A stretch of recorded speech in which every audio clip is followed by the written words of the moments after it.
Hey guys, this is Raven, and I just wanted to say that my debut album, Do You See Me in the Stars, is out right now, and you can go listen to it. And I just want to thank everyone for supporting me and giving me a platform to be able to um, release this album. I mean, it's been like 3 years in the making. Um, it's what I tried to accomplish with 143 and what I tried to accomplish with um, just kind of that whole era of my life when I was releasing album after album after album after album after album. I know everyone was so fucking tired, and so I decided to step away for a little bit. I took about a 2 year break, and here I am with my debut album, Do You See Me in the Stars? Um, and it's just supposed to encapsulate kind of this feeling of wanting to be something but not knowing exactly what yet and kind of falling short, and that's what the track Raven encapsulates a little bit. It kind of encapsulates that. Um for me, it was that desire to be wanted by a family, to be wanted by somebody, and um just kind of being like, hey, I'm gonna soar like a fucking raven and you're gonna watch me. And the album ends on such a sad note with that like kind of final like do like that little like you'll hear it. You'll hear it when you listen to Raven. It ends on a bit of a sad note. It ends on a kind of like a little instrumental bit, and then it ends with a poem. And I chose that for a reason, obviously. Um, and it was more so just kind of like to continue the story a bit.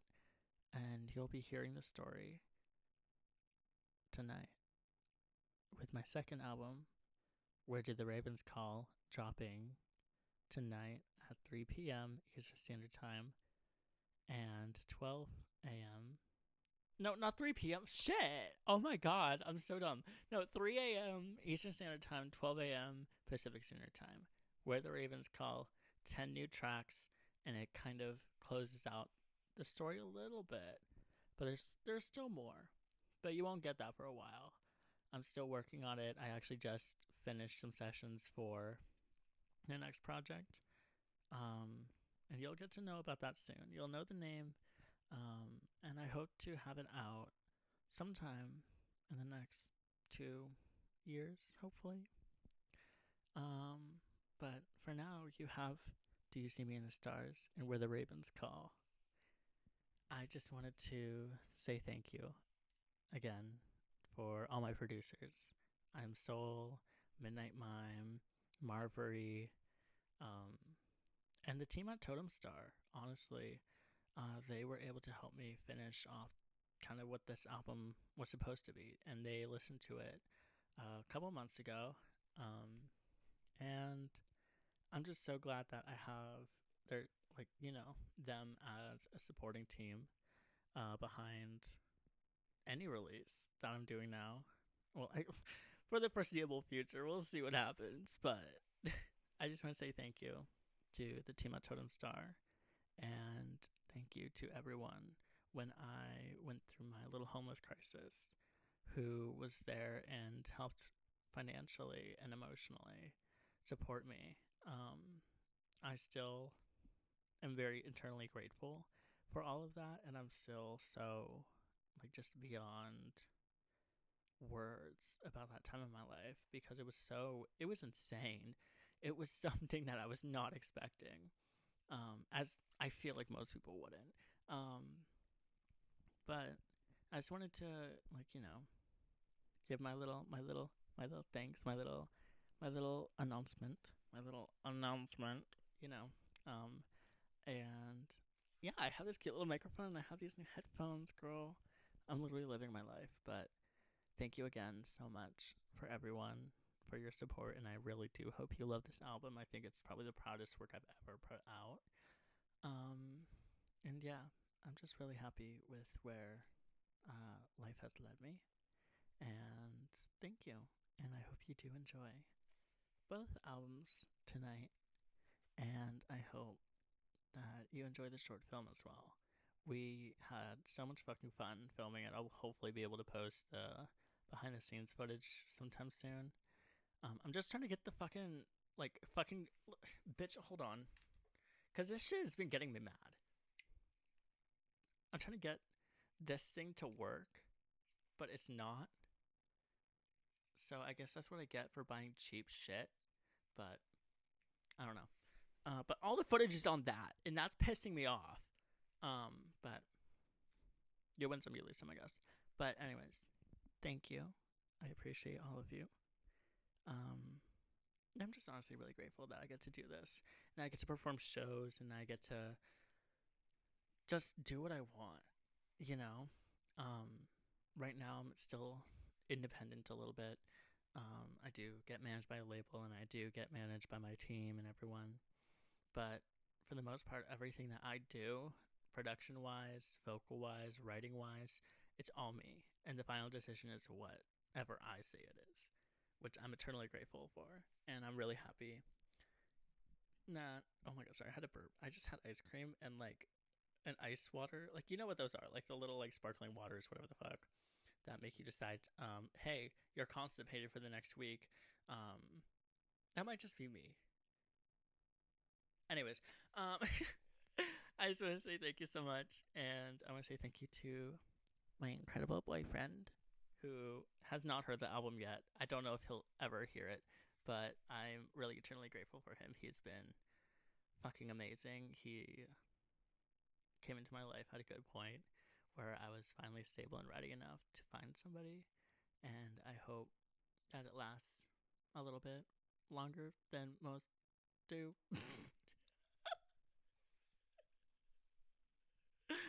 If you talk to any of my friends, if you talk to my friend Coy, he will tell you, he will be like, bitch, this bitch has a new man every fucking week. And so I decided to take a break. I was like, I need like at least a year. A year did not happen, but you know, I took some time. But I'm just really glad that he came into my life because I love him. And if he leaves me, you're definitely getting a fucking song about it. Like, trust that shit. I'm always writing about some sort of fucking man, and that's probably my like downfall at some point. But we'll do it while we can. And yeah. But I just want to say thank you. I keep saying that. I'm like, bitch, I want to say thank you. I want to say thank you to all my fans. I want to say thank you to my producers and everyone. Nobody cares. Nobody gives a damn. No, shut the fuck up. You're fucking annoying. You're a dumb whore. Nobody fucking likes you. Anyways, I'm so glad you guys support me and love me and want to listen to this album. So I hope you like it. Please do message me on Instagram and wherever. Tweet it, TikTok it, Instagram it, Snapchat it. I don't give a fuck. All my socials will be below, so you can just like message me. Just let me know what you think, because I honestly, even if it's negative, like I just want to know. I'm so curious. I'm just a curious little bitch. And yeah, I know. When you listen to Resent You, you're gonna be like, what the fuck is this? Girl, you're getting a new person soon. Trust, okay? That's not gonna be the final. Well, okay, maybe it is, actually. Maybe I shouldn't. Maybe I need to stop changing things like so last minute. Anyways, all that aside, I do plan on doing a few extra little things for this album. I don't know if I should spoil yet, but you will definitely know soon. Like, very soon. And yeah. So, I just want to let you know the second album is out in a couple of hours. I want to let you know that I love you. You are loved. And I will forever love all of you. And even if I don't make it into the stars, I'm just glad I was able to do this for now. Because this is something that has saved my life. That has literally... I would honestly be dead by now. Especially after being homeless, I mean. After being thrown into that situation, which I should actually... Okay, I'm actually gonna... Okay. This is supposed to be like a short little 1 minute video, but I'm just gonna keep rambling because I'm bored as fuck. I'm bored as fuck, dude. Like... Okay, the he, him came out on that one. Anyways. Okay, gap tooth bitch. Shut the fuck up. Okay, fucking hell. Okay, Um, so cute little story time about what happened with me being homeless, and you're gonna be shocked. Um, the headlines won't be able to handle this insane story, and Miss Mojo's probably gonna make 20 videos about it, being like top 10 worst um artists. I don't know, something along those lines. But okay, let me lay it out for you. So I did DoorDash driving for a little bit, like as one does. I mean, if you're not a DoorDash driver, what the fuck are you doing? Dude, you're getting banked. Dude, I made like $200 a night. I was fucking making it, dude. What the fuck? But anyways, on that aside, so I was doing an order, and it was like the second order of my night, and I drop it off at the guy's house, and then I start driving back, and suddenly my car's like, boom, and I'm like, y'all hear some? Guys, what was that? Guys, I'm scared. That wasn't me, like that type of shit. And so,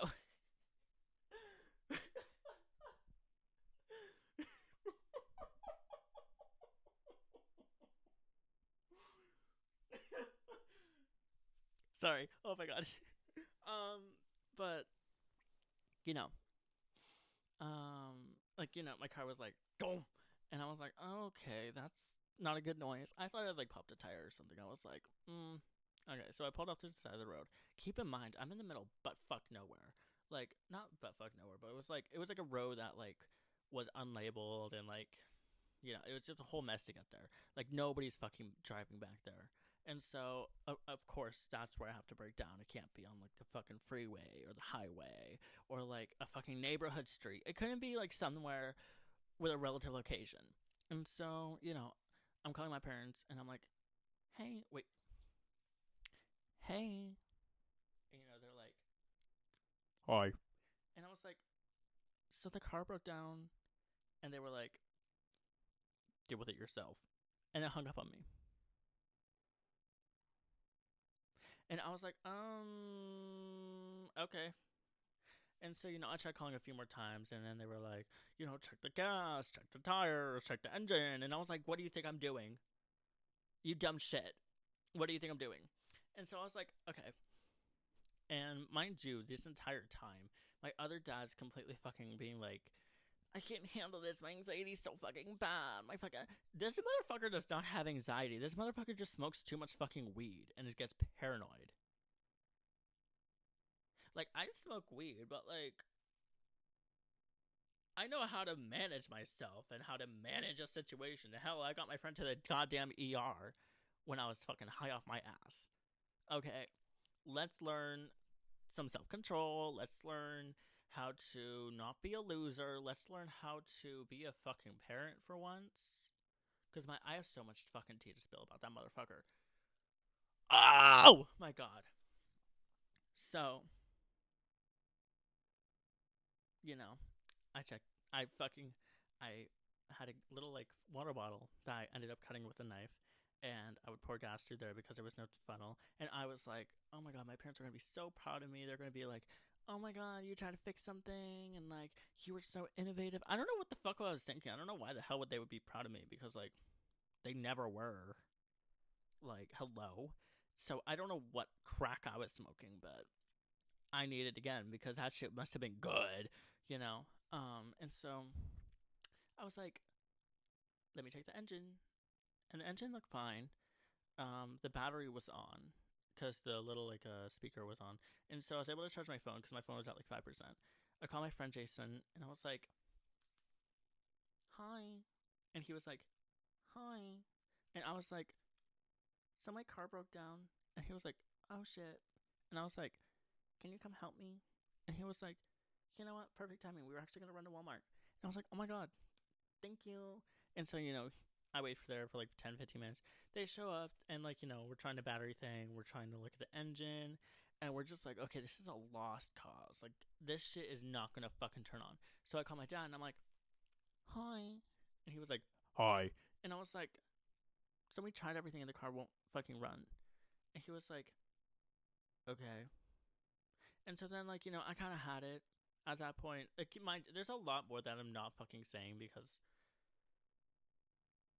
that conversation was insane. But I ended up started, like, lashing out. I was like, can you just get your ass down here so we can fucking haul this car to the fucking house? Like, now I'm pissed off. Like, now I'm mad. And he was like, don't yell at me. And I was like, well, you're not doing anything. You're not really helping out here. And I don't know what the fuck to do or how the fuck I'm gonna get home. And he was like, figure it out. And then hung up. And I was like, okay, I will figure it out. So I called a tow truck. As you do. Because we don't have a goddamn truck. And I was like, I'm not fucking waiting for his dumb ass to get down here. Because he's like, he's probably fucking masturbating to some fucking children that he's playing D&D with. Like, bitch, don't fucking test me. Like, now I'm mad. Now I'm pissed off. Now I'm fucking mad. And so, I was living my life. And I called the tow truck. And I'm like, hi. And he was like, hi. And I was like, my car broke down. And he was like, okay, be there in 10. And so the tow truck comes and, like, loads my car up. And it's like $170. And I was like, okay, I could probably make that in, like, the next, like, couple days or so. And, like, you know, the fine goes up, like, $50 each day. So I was like, okay, so, you know, I should be fine. And so then, like, you know, I call my dad and I'm like, hi. And he's like, hi. And I was like, so I called a tow truck. And he was like, why the fuck would you do that? And I was like, because you're not fucking getting down here. Because you're not fucking doing shit. Because you're being a little bitch. Because you're whining about everything. So what the fuck am I supposed to do? What am I supposed to do? Like, now I'm mad. Now I'm pissed off. Now I'm fuming. Now I have smoke coming out my ears. And so then, you know, we're talking and he's fucking, well, not talking. It was more so like we were, like, yelling. And so then he was, like, getting all mad. And I was like, bitch, I don't know what the fuck you wanted me to do. You were not getting down here fast enough. And he was like, well, you could have waited for me to come down with the truck. I was like, you never said anything about that. You never said anything about that. And don't try and gaslight me and be like, oh, well, I fucking did. Because that's all they would fucking do.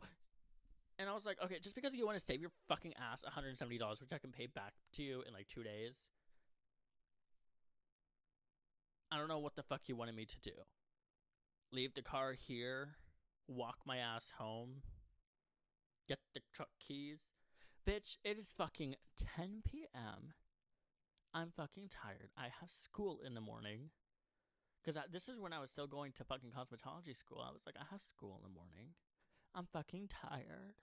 I don't want to do this. And I don't want to be here. I want to be home in my goddamn bed with my goddamn cat. Because, mind you, I have a cat at home to go take care of. Trust. I was like, I don't know what you want me to do here. And so, you know, the tow truck comes, picks up the car, and then my friend we end up going to Walmart. We have a little blast. We're having a little fun. We're having a little kiki moment. I'm meeting his boyfriend. I'm like, hey, what the fuck is tea? And his boyfriend was like, period, what the fuck is tea? And I was talking to my friend. I was like, hey, what the fuck is tea? My friend's like, hey, bitch, what the fuck is tea? And, you know, we were having a little kiki moment. We were having a little moment. And I was like, okay, so now I have to go home. And I'm going to be mad. And mad I was. Because I come home. And I see my dad on the porch, and I see my brother right behind him with his little arms crossed, like the little bitch he was. And then my dad was all like, and I was like, oh. So they want the smoke. So they want the fucking tea, bitch. They want to see what the fuck is tea. They want to see what the fuck is tea. They want to see what the fuck is tea. And so I'm like, hi. And he was like, you called a fucking tow truck? And I was like, yeah. Because your ass was not going to come down here. Because you didn't want to do shit. Because you didn't want to get off your fat, lazy ass. Which he's dying soon. He's dying soon. Anyways, and, you know, we were, like, screaming. It's, like, 10 o'clock at night. Like, 10:30. And he ends up being like, okay, you have, like, 5 minutes to pack your shit. Get the fuck out of our house. And I was like, oh. And so I went, grabbed my cat, grabbed a few outfits. And I walked my happy ass out the door. And, I stayed with my friend, and we thought it was going to be, like, just for the night, just for a couple nights or so until I figured out, like, a little situation. But, no, that turned into 6 months.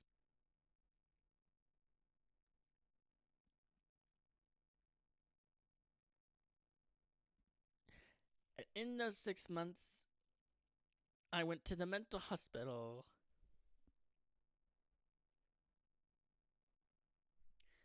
I started going to school for music. I got a record deal. I got a team. I started planning a tour. I was making the best music I've ever made in my goddamn life. But I was also the unhappiest I've ever been in my life. But now looking back, I'm kind of glad that I had that time because it was like, I kind of needed it. I was at a point in my life already where I was going to give up on music. I literally had quit. I hadn't been to the studio in like 5-6 months. I was like, I can't do this anymore. Like, this is not for me. I'm not good. I'm not good enough. Meanwhile, I had just made the best project in my goddamn life at the time. I was like, bitch, we had High, Obsessed, Princess, On Your Mind, Sin, Playboy, Icy, Gotta Have You.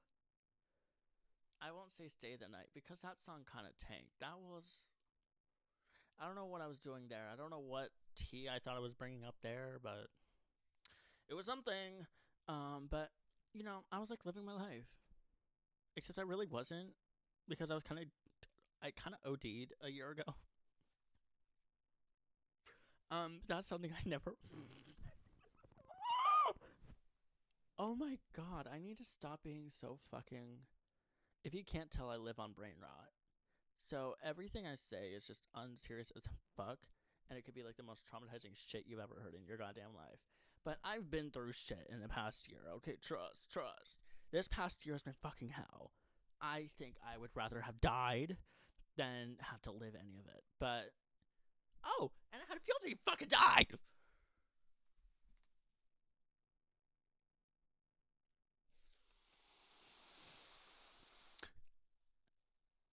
If I don't have an excuse to do crack now, I don't know what the fuck kind of excuse I need.